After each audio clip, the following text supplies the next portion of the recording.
Well, I've always thought that I'm not a native speaker of English, and I've learned my English during my childhood and academic education. I don't really pay attention to it. I mean, as long as you are able to communicate, express your ideas clearly, properly, and to a certain extent, I mean, give it the right pronunciation. I think that's all about it. That's about it. I don't care about the factor of native speakers or non-native speakers. Right.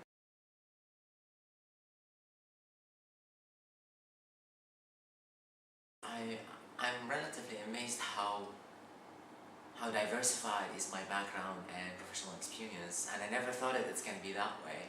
But I guess in the end we become what is meant to be. I don't know. But the golden rule is I have never been engaged in anything in my life that I don't have a passion for. Period. Yes, I was in healthcare because I loved healthcare. I worked in healthcare because I loved taking care of people. Then when I moved on into management education, which includes teaching, of course, because I love interacting with people. It's an amazing experience. You learn, you give, and you learn. It's a dialogue, it's a dialogical process. And then, I mean, even in the context of English language teaching, I don't look at it from a language perspective. It's just like, you know, sharing of knowledge, sharing of experience, and giving people valuable knowledge that can help you move on in their lives, be it language, be it another topic or another subject. It is rewarding, and it is rewarding to me because you feel that in the end you're doing something meaningful in your life.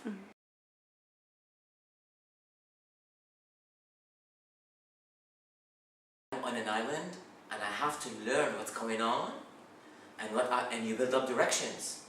Yes, you do have the program, the curriculum, you have the tutors, but that's one side of the story. But the other side of the story is that you really have to be engaged in that process, because it is, especially if you don't have a background in English teaching and the methodology. There are so many things that I haven't been aware of before, and I have never had a pedagogical training.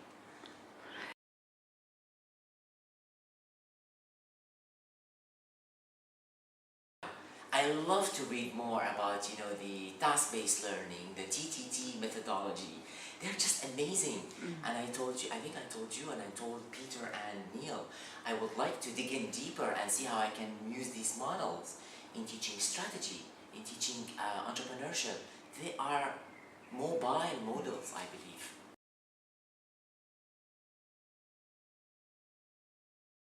Routine is tutoring, and I said that. Coaching, and there are moments where they mentor you, because I believe mentoring is different from tutoring or coaching. And you feel that they were able to fulfill all those roles? Go beyond fulfilling their roles. I mean, they've really gone extra miles, not one extra mile. The support, the appreciation of people's stress that they have built over time, particularly during the first 2 weeks. They started, like, you know, changing the schedule in ways to, they wanted people to move on. That doesn't happen in the French context. I'm sorry, I'm being very open and transparent in this.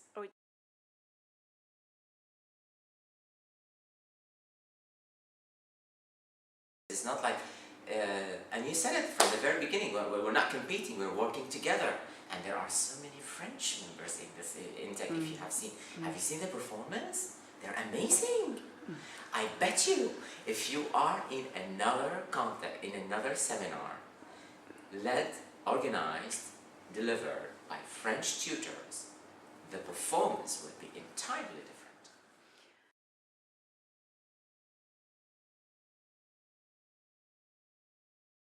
Of hesitation, break the cycle of being afraid of doing something new in your life. I mean, I didn't have a problem. I'm an expatriate, yes. I am in between opportunities, yes. I am within Pôle emploi. It's very challenging on multitude of directions, but I mean, if you want to move on in your life, you gotta knock many doors. You gotta attend to every factor. It's not gonna work on its own. You gotta do it. You know, you have to do it. You know, you saw me how, I mean, we were communicating together by emails, how things, I was like, you know, literally physically present at Pôle emploi frequent of times, so to make things moving on. And the majority of the people don't do that. They just let things... This is not the right attitude in these times. If you want to progress professionally and personally, you gotta attend to it. So I advise people to embrace this attitude of, yes, get yourself thrown into the unknown. You'll learn from it.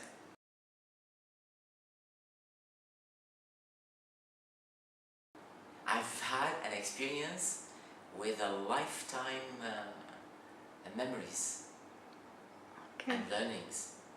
Yeah. Very simply, thank you very much, Jane.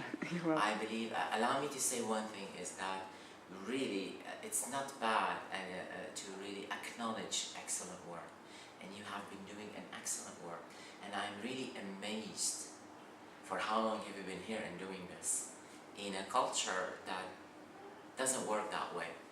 So, chapeau bas. Thank you very much.